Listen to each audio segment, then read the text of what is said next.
So now what? Now what, Jose? You know, everything happens for a reason. I gotta thank God. You know, I was just patient, but you know, I beat him twice now.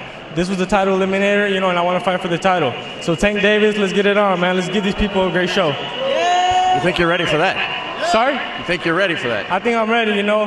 Put my heart and soul into this, and I beat him twice, and I think I deserve it. And his call for a rematch lands on you how? I don't think the fans want to see that. You know, I beat him twice. You know, I'm grateful for him giving me the rematch, but I don't think they want to see that. Jose, congratulations. Appreciate your time. Thank you. I want to thank all my people. I think I am ready for Gervonta Tank Davis. Fans don't want to see a trilogy with Chris Colbert. These are the words uttered by Jose El Rayo Valenzuela after an emphatic, vicious, mean, and brutal knockout over Chris Colbert in the rematch. He wants Tank next. Let's talk about it. What up, Fight World? It's your boy Ego, and I'm back with some more boxing. El Rayo, he ended the controversy from the first fight with Chris Colbert by knocking him out. And when I mean knockout, I'm talking smooth, deep out. Great performance by El Rayo. Congrats to him and his team. Colbert was out bad. Knockout of the year contender for sure. Ironically, if you listen to my watch party, I was doing a live watch party, never had seen the fight before, and I was breaking down everything that was going to happen in the fight. I told you Chris Colbert, he was doing kind of some posturing and making faces. At moments, it looked like he was trying to trash talk with El Rayo, and he was getting popped. Like when he opened his mouth to like talk trash, Rayo was just working and bop, and just pop him in the mouth. And his shots ultimately looked like they had a lot more steam on them, which makes sense. Colbert came from a lighter division, but when you talk like Chris Colbert talks and bet $50,000 and say you're gonna knock him out and he's not gonna knock you out, all these things, you gotta back it up. One man did that, and that was Jose Valenzuela. So I definitely enjoyed that particular fight, which leads me to the post-fight press conference. You heard it at the beginning of this video. Jim Gray of Showtime on the last telecast, he was asking Jose Valenzuela, yo, what is next for you?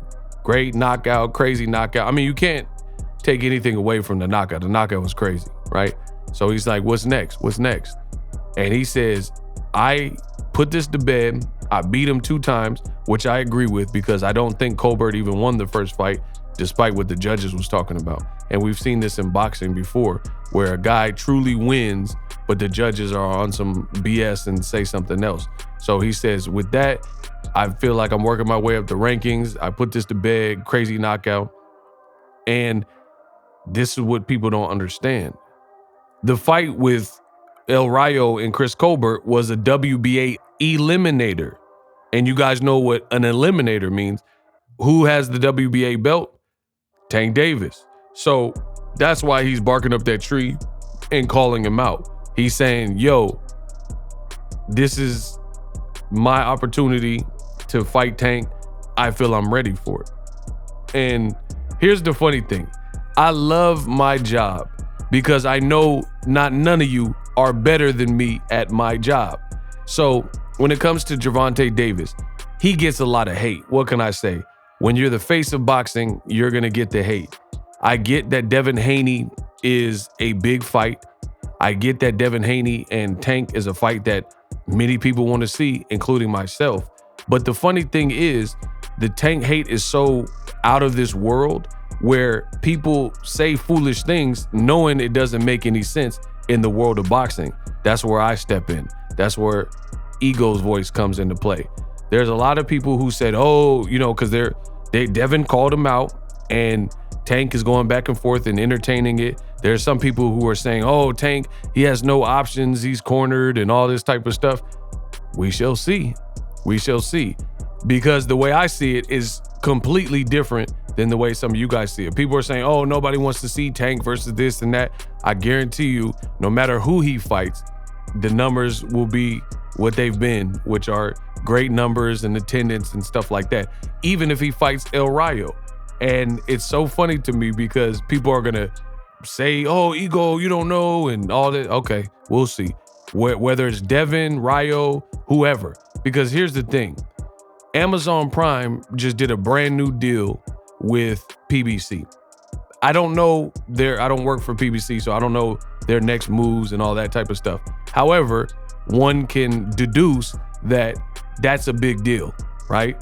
I have Amazon, my parents have Amazon, most of you guys have Amazon. Like Tank's team said, that smile is in every home. So goes without saying, Jeff Bezos and his company, they've done a lot and they do a great job of branding. Can you imagine Tank versus anybody, especially if they're saying he is one of the fighters that will usher in this new deal, right? El Rayo just put on a knockout of the year. So I know the haters, they're gonna say, oh, nobody wants to see Tank versus a Hispanic or a Latino fighter or a guy with the loss. People are gonna say these things, but I guarantee you, and mark my words, if this fight does happen, people are gonna be tuned into it. Say whatever you want. Oh, he should have fought Devin.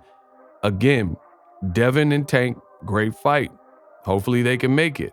But if Devin is dictating like, oh, I'm fighting at this weight, oh, I don't want to do a catch weight, no rehydration clause, then that could be a potential hurdle, which is what I've said from the beginning. So at that point, if that is the case, if that is a potential hurdle in negotiation, or let's say Devin's team wants more money than his numbers or whatever obstacles, just like Crawford and Errol Spence, then Tank has plenty of options in-house, whether you like it or not. Like El Rayo. El Rayo just knocked a man out cold that he just went the distance with, and that's the interim. That's easily a fight that they can make because it's all in-house. Everyone's in the same weight class. El Rayo just called him out. El Rayo brings a different, demographic, working with the Benavidez team. He's Spanish speaking, English speaking, has power. I promise you, if they put that fight on the West Coast or wherever, that fight would sell, whether people get mad at it or not. And that's the irony of the Tank hate. It doesn't have to make sense. They know Tank can fight a Rolly and set a Barclay record. They know Tank can do all these things. They just lie and try to deny it. And it's not just El Rayo. I'm bringing up his name because he just won an eliminator in an emphatic fashion. So I can definitely see that being a name in the hat. But PBC also has guys like Frank Martin, the guy Shakur Stevenson just fought, Edwin De Los Santos. Yes, he's coming off a loss to Shakur, but it would be a good barometer because Edwin De Los Santos has power, can box. So if Tank were to fight him, it would still be a dangerous fight. Shakur is taller and looks a little bit bigger despite just moving up to 35 than Tank Davis. So Tank is pretty much at a height deficit versus most of the people he fights. And Shakur and Edwin De Los Santos fight really didn't have a bunch of thrills and spills. So neither fighter got super banged up or anything like that. So I'm just going through some of the in-house options that are still available. People think they know the business until it comes time to discuss the business. So mark my words, whether you like what I'm saying or not, I promise you, if things aren't negotiated, handled, addressed in a proper way, these are all options for Tank Davis. Because keep in mind, PBC, they have almost like 200 fighters. So there's definitely other options. Some people have even rumored Eastside Pitbull Cruz too. And people complain, I don't want to see that fight. We'll see. We'll see who turns up. We'll see, because LeBron James on a Sunday was at the first Pitbull Cruz, and that was a late replacement. So you guys know Tank's star power, yet people want to play games. Again, there's a lot of great fights. Tank Shakur, Tank Devin.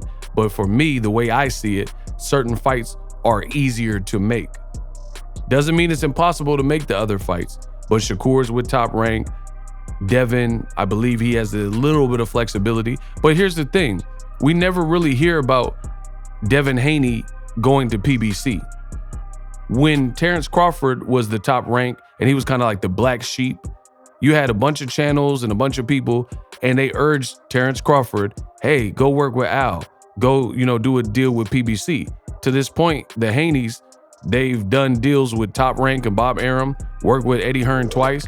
The guy, the number one, numero uno, big as the what? Big as the what? Big as the Super Bowl, but the difference is it's just two guys doing shit that they did in the studio, right? Big as the what? Nobody's having that same conversation regarding, the Devin Haney situation. Some people are like, oh, he wants the flexibility, but I'm sure Terrence Crawford wanted the flexibility. But people said Terrence Crawford needed to do business with PBC to get the Errol Spence fight. The moment he did that, then the fight was made. You know what I mean? So if Devin is a free agent, it seems like something that would at least be considered if he's doing one-offs with Eddie Hearn. Because if we're really being real, why does the PBC need Eddie Hearn, which is like a middleman, and they have a contemptuous relationship? Why would they really need them to make a Devin Haney fight when you can just make the Devin Haney fight with Bill and Devin, if Devin's, moving freely? But again, this gets into deeper things like strategies and things like that. Therefore, I stand on what I said. Fights like Frank Martin, De Los Santos, El Rayo, whoever, PBC aligned guys, I think are truly easier to make those fights because you don't have to worry about that. And with PBC, guys like Frank Martin and definitely like El Rayo, I think they would have to know their role and know that Tank is the A side and try to do whatever they can do to capture those fights, period. So we'll see what's next. I can't wait for 2024, but I promise you I won't be wrong. I bet you that.